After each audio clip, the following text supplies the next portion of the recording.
এই ছিল আমাদের ভালোবাসার প্রতি দান। তুমি আমাকে বলছিলে তুমি ফিরে আসো, তুমি 17 তারিখও বলছে চলে আসবো, মাতিপুরের শরীর দিব্যি দিয়ে বলছো, ছেলের মাথা গিয়ে বলছো তুমি ফিরে আসো, কোথায় আছো তুমি ফিরে আসো, আমার কাছে ফোন করো, তুমি তুমি এরকম করো না, চলে আসো আমার কাছে, আমি বাঁচবো না তোমাকে ছাড়া, আমি বাঁচবো না, তুমি জানো।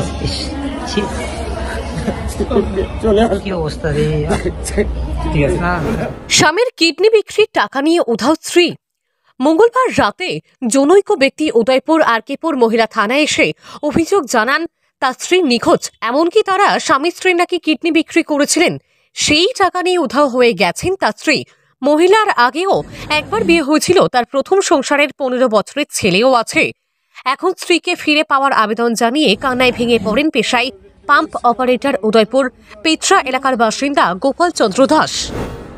ভালোবাসার জন্য আমার কিডনি পর্যন্ত দিয়েছি, ভালোবাসা সুন্দর থাকবার জন্য দুজনের স্বামী স্ত্রী ঘর করব, বাড়ি করব, কিন্তু আমার কিছুই রইল না। আপনি কিডনি বিক্রি করলেন, আগের বউ জানতো? সবাই জানতো, আগের বউ জানতো? আগের বউ জানতো, সবাই জানতো। আপনি এখন কইবেন যে চাচ্ছেন আপনি? আমি চাইছি আমার স্ত্রী আমার কাছে ফিরে আসে। আপনার স্ত্রী কোথায় এখন? আমি জানি না, কবে গেল? আজকে 3 দিন ধরে হ্যাঁ নিখোঁজ। কি মনে হয় কার সময় চলে গেছে না কিছু অন্য কিছু? আমি কিছুই বলতে পারি।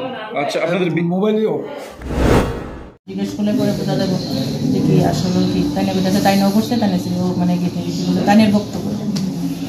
ওনার নাম কি? ওনার নাম যিনি অভিযোগ করেছেন? তারা পরস্পর দুজন কি সম্পর্ক, কি স্বামী স্ত্রী? স্ত্রীকে খুঁজে পাওয়া যাচ্ছে না, যে অভিযোগটা মানে কতদিন ধরে খুঁজে পাওয়া যাচ্ছে না? আজকে শুধু আইসে, সন্ধ্যার সময় আইসে, মানে এই মাত্র আইসে, কয়দিন